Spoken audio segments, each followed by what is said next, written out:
Membaca dan menulis, dua hal dasar utama yang dibutuhkan bagi setiap masyarakat. Hal yang sebenarnya sudah biasa kita dapatkan sedari kecil ketika kita sekolah. Sesuatu yang bukanlah istimewa bagi kebanyakan orang. Ya, namun kata kebanyakan beda dengan semua. Pastinya juga ada orang yang belum mendapatkan hal biasa tersebut sedari kecil melalui sekolah.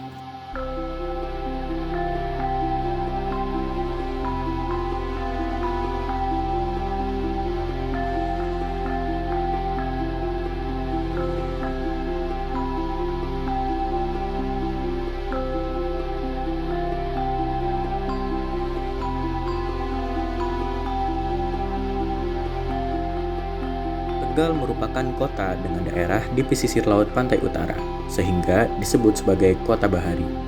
Kota Tegal memiliki wilayah seluas 39,68 km persegi, yang dimana relatif kecil, yaitu hanya 0,11% dari luas Provinsi Jawa Tengah, dengan data penduduk sekitar 287.000 jiwa. Kota Tegal memang wilayahnya tidak seluas dengan daerah lain, terutama kabupaten. Terbagi dalam 4 wilayah kecamatan dan 27 kelurahan. Dengan data sekolah yang ada di Kota Tegal, jumlah SD negeri sejumlah 117 sekolah. Untuk SD swasta ada 19 sekolah, dan untuk MI, ya Madrasah Ibtidaiyah, ada 18 sekolah. Kemudian untuk jenjang SMP negeri di Kota Tegal ada 18 SMP, sedangkan SMP swasta ada 20 sekolah. Untuk jenjang SMA negeri ada 5 sekolah, SMA swastanya ada 7. Kemudian SMK negeri Kota Tegal memiliki 4 sekolah, sedangkan swastanya ada 17 sekolah. Namun, tidak semua masyarakat Tegal bisa sekolah dengan layak. Bahkan, Tegal sempat disebut sebagai kota minim baca. Memang betul. Waktu itu Kota Tegal sebagai kota minim baca waktu itu, di mana masyarakat yang banyak tidak bisa baca itu adalah di komplek terminal, kemudian di komplek wisata di PAI, maupun para pemulung-pemulung, yang itu merupakan prioritas utama untuk kita sisir supaya betul-betul semuanya bisa baca tulis.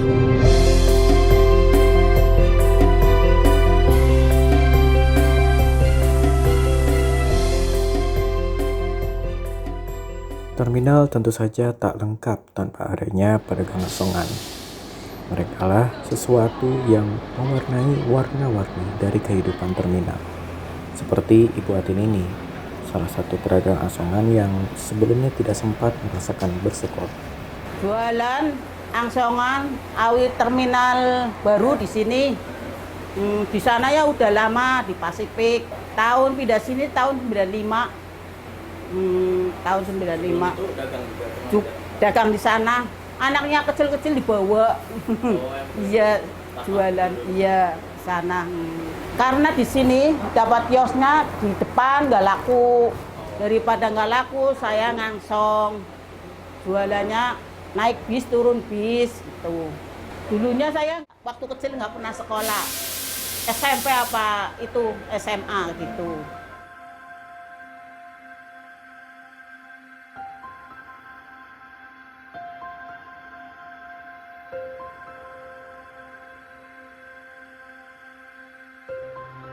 Saya kira begini, ini kan sesuai dengan arahan Pak Wali terkait bagaimana kita meningkatkan budaya baca di masyarakat Tegal. Karena begini, semua tindakan besar dimulai dari membaca. Ini penting. Tindakan besar dimulai dari membaca. Nah, untuk bisa membaca tentu saja perlu ruangan, perlu perpustakaan, perlu tempat-tempat pojok baca, perlu juga literasi di mana-mana. Mulai tahun 2011 diamanati oleh Bapak Wali Kota Tegal untuk menempati ruang ini. Tujuannya sesuai dengan hasil tulisan saya, ujian terbuka, bagaimana pembelajaran masyarakat di kaum marginal. Ya, saya sebagai pendiri dan langsung pengelola 10 tahun ini, berarti dari 2011. Inisiatif saya sebetulnya saya pengen pemberantasan buta aksara tuntas itu di berbagai publik begitu ya. Jadi gini, pemberantasan buta aksara itu pada saat sampai seumur hidupnya mereka nggak mengenal huruf, nggak mengenal angka ya. Jadi buta aksara itu kan huruf ya, dan itu huruf. Di sini memang ada beberapa kita temui mereka-mereka yang belum bisa membaca, terutama kaum lansia. Akhirnya saya dikasih oleh Pak Wali Kota satu ruangan ini. Dalam sebuah perubahan, tentunya pasti ada satu atau dua hal yang menjadi kendala selama proses itu dibuat. Salah satunya dalam pengelolaan taman baca ini, yaitu di awal banyaknya preman-preman yang tidak setuju dengan didirikannya taman baca di terminal. Walaupun ditentang oleh banyak preman-preman waktu itu. Dan satu persis itu, ya ketika tetap dari Pak Dr. Yuskon ini tentunya tokoh literasi di Kota Tegal ini yang tidak gentar ya terhadap menghadapi permasalahan-permasalahan preman ya. Karena tujuan utamanya adalah mencerdaskan kehidupan bangsa ya, di mana salah satu upaya adalah pendirian TBM Sagilakerti. Iya, jadi gini, biasanya ruangan ya, tempat ini untuk apa begitu. Dulu kan ruangan ini untuk ruang nunggu, no smoking itu loh Mas. Terus waktu saya masuk kan biasa tanya ini ruangan untuk apa begitu. Ya, tapi hasil di luar, alam over saya misalnya pernah kembes gitu ya, pentilnya hilang di sini. Itu kan ada tanda-tanda sebetulnya tidak suka ya. Cuma saya jalani saja. Jadi dalam kehidupan itu, dalam sebuah proses pendidikan, kalau kita yakin ini akan sukses, makanya saya harus meyakinkan pada mereka kalau yang saya bawa ini adalah baik gitu loh. Ini proses ini yang agak susah. Tapi kalau saya yakin, saya bawa barang bagus, halal, baik, pendidikan, kenapa kita ragu-ragu kan? Alhamdulillah berjalan terus. Iya, karena mereka tidak tahu kalau yang mereka tidak tahu di dunia itu, di dunia luarnya mereka itu sebetulnya ada sesuatu yang membuat mereka lebih baik gitu loh. Kalau sudah baik, lebih baik gitu loh. Ini kan mereka tahu begitu kita berikan sesuatu yang lebih baik, ya baik. Jadi teman-teman ini kan tidak pakai hujan-hujan pada datang. Karena apa? Karena saya katakan yang saya berikan bukan untuk saya, yang saya berikan adalah untuk warga belajar. Jadi kalau saya datang, warga belajar datang, bagus gitu. Jadi memberikan kepercayaan pada mereka, kalau mereka itu adalah bisa melakukan poin A, poin B, poin C gitu loh. Jadi mereka senang begitu. Itu dari keterbatasan macam-macam itu. Intinya kan itu. Setelah 3-4 tahun ya, setelah saya dapat penghargaan dari Pak Menteri Muhammad Nuh. Jadi, kok dapat penghargaan, itu penghargaan apa, gitu. Kita buat syukuran, gitu kan. Saya kan dulu pengelola TBM Kreatif Rekreatif tahun 2013. Jadi 2 tahun, setelah itu saya nangkap wayang di Entus Susmono itu kan. Wayang di terminal kan baru pertama kali itu. Jadi materinya tentang bagaimana kesetiaan. Kalau mereka kerja setia dengan kerjanya, maka hasilnya kan bagus itu. Jadi kalau dalam dunia pendidikan itu akan bermanfaat apabila memang dipakai oleh orang, oleh masyarakat yang betul-betul membutuhkan sebetulnya. Mereka itu tidak tahu. Yang tahu kan saya, ini sebetulnya ini bagus nih, gitu. Ternyata pembelajaran di sini berhasil karena memang sebetulnya kalau saya kasih makan, ini makanan yang paling bagus nih. Kalau saya seorang dokter, ini obat yang paling bagus nih untuk penyakit ini, gitu kan. Lalu di terminal ini kan saya lihat ada beberapa kekurangan, ada beberapa kendala. Lalu saya bawa obatnya nih, 1, 2, 3, dan berjalan sukses itu. Awal mula sendirian kan, harus sendirian karena terus berjalan 1 tahun. Misalnya kita banyak, ternyata nggak berhasil kayak jadi satu langkah, 2 langkah. Terus alhamdulillah istri ikut membantu, terus teman-teman relawan, orang-orang pengasong saya tarik untuk ikut bersama-sama mengembangkan ini. Ada saya gabung sini supaya nambah ilmu, iya 2011. Iya, saya merintis malahan. Iya, dibuka saya merintis ini. Ini untuk menambah kemajuan saya, karena saya itu dulu sekolahnya nggak bisa gitulah.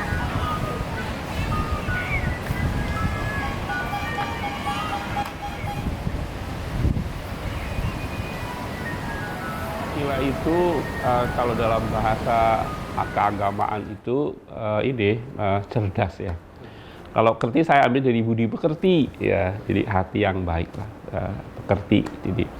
Jadi kecerdasan hati, karena di teman-teman saya itu pengasong kalau nggak ada kecerdasan hati itu mereka tidak tahu karena tidak ada yang mengingatkan begitu. Jadi visinya sesuai dengan program yang sudah sukses, memberikan layanan, peningkatan, pembudayaan, dan pengembangan. Misinya itu kan berarti harus ada aktivitasnya. Meningkatkan mereka, kita buat buku bertambah, semakin buku bertambah, semakin orang pada pinjam, meningkat. Terus pembudayaan itu kita datangkan narasumber-narasumber yang bicara tentang budaya menulis misalnya. Akhirnya warga belajar juga pandai bisa menulis, terbitnya antologi puisi. Pengembangan misalnya, pengembangan itu kita kembangkan dengan berbagai macam layanan yang tadi kita akan kembangkan di sekolah laut atau sekolah alam itu. Jadi kita full day school, Senin sampai Kamis itu anak-anak PAUD, terus hari Jumatnya itu ibu-ibu, jadi anak-anak, hari Jumatnya lansia. Nah, terus hari Sabtu Minggunya itu remaja. Jadi kita tembak semua komponen layanan itu, anak, lansia, sama remaja. Pagi yang cerah, penuh dengan tawa gembira, diiringi dengan giatnya belajar dari anak-anak PAUD Sakila Kerti. Setiap hari Senin sampai Kamis, mulai dari pukul 8 pagi, anak-anak mulai berbaris. Dikarenakan pandemi, dibagi menjadi 2 kelompok, yaitu kelompok A dan kelompok B. Kelompok A dari usia 2-4 tahun, sementara kelompok B 4-6 tahun. Setelah berbaris, anak-anak masuk ke kelas, lalu dilanjutkan dengan berbagai kegiatan, yaitu membaca Asmaul Husna, berdoa, mewarnai, serta menempel hingga selesai pada pukul 10 pagi. Namun, terdapat satu hari spesial bagi anak-anak Sakila Kerti. Di hari Jumat setiap sebulan sekali di awal bulan, terdapat kegiatan sholat duha bagi anak-anak PAUD Sakila Kerti. 2019 pengembangan, jadi akhirnya dirjen kita itu dirjen PAUD Dikmas waktu itu, dirjen PAUD nih, pendidikan anak usia dini, nih itu non formal informal gitu loh. Jadi kita ada PAUD, jadi sekarang kita lengkap, di terminal itu lengkap. Ya kan sesuai dengan pemerintah pembentukan anak golden age ya. Jadi bagaimana anak itu pada saat mulai pembentukan masa keemasan itu, maka mereka mendapatkan sesuatu yang orang tuanya itu tidak pernah mengalami, tapi kita bisa memberikan layanan itu. Setelah penuntasan buta aksara, para masyarakat belajar TBM Sakila Kerti dapat melanjutkan pendidikannya sesuai dengan tingkat akhir sekolah. Kami lakukan pendekatan dengan gerakan Asela atau Ayo Sekolah Lagi, atau bahasa Tegalnya Yuh Sekolah Maning. Mereka untuk bisa belajar kembali dikejar paket A, paket B, dan paket C. Paket A ini diperuntukkan bagi mereka yang tidak atau belum lulus SD, kemudian untuk yang belum lulus SMP, kita arahkan mereka untuk bisa masuk ke kejar paket B, sedangkan untuk jenjang SMA, bagi yang belum lulus jenjang SMA tadi, kita arahkan mereka untuk masuk ke kejar paket C. Jadi proses pendidikan itu kan begitu memang, Dik. Dulu saya membuat aksara itu karena sesuai dengan tujuan Taman Baca Masyarakat. Taman Baca Masyarakat, tapi begitu mau ujian kejar paket, itu harus tidak boleh program, harus lembaga, berdirilah PKBM atau sekolah terminal. Dulu kan TBM, sekarang sekolah terminal. Kalau sekolah itu boleh ujian gitu loh. Jadi pada saat itu sekolah itu kan ada keterampilan rebana. Rebana itu salah satu mengikat orang-orang yang senang bermain, berseni lah. termasuk keterampilan membuat makanan dan sebagainya itu kita berikan gitu. Karena mereka nanti dasarnya kan kembali ke masyarakat dan dia di rumah punya keterampilan sendiri. 2017. Jadi saya katakan tadi, jadi TBM itu taman baca, terus pada pinter, terus mau ikut ujian, nggak bisa, harus ada sekolahnya deh. Maka kalau TBM itu program, jadi kalau saya daftar ke Dinas Pendidikan, kalau nama TBM mereka nggak boleh ikut ujian. Jadi begitu sekolah terminal, karena sekolah berarti boleh ikut ujian. Karena pertama kan hidup di tempat lain begitu. Iya, sarana-sarana juga belum ada. Komputer ujian dulu UNBK, ujian nasional berbasis kompetensi kan komputer kita nggak punya. Ini kan kalau istirahat nggak ada bis bisa masuk sini. Kalau di lain-lainnya kan nggak bisa. Iya, nggak bisa sampai jualan lah gitu, berdagang. Kalau dagang nggak ada bis ya masuk sini. Kalau nggak ada bis lari lagi sana naik, iya naik bis. Saya ini sedang sekolah paket B, iya biasanya hari Kamis, Jumat, Sabtu itu paket B. Kalau enggak ya Jumat, Sabtu 2 hari seminggu. Ya kalau bisa ya pakai C. Kalau bisa pengen pakai C. Kayak sekolahnya kan pagi, sore. Jadinya saya sini sore. Berjualan pulang dulu ya bisa, nanti kesini lagi. Ini sedang paket B, nanti paket C. Saya sebagai tutor keterampilan, Mas. Iya, untuk kejar paket B. Kejar paket B itu setaranya SMP. Ada matematika, bahasa Indonesia, terus ada IPS, keterampilan juga.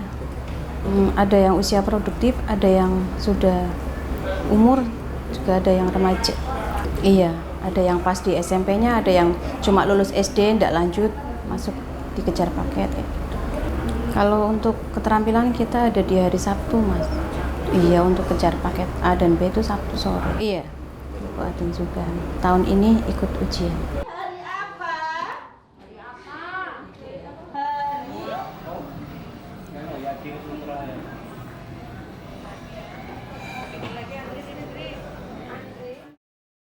Cita-citanya pengen punya paket C ijazah.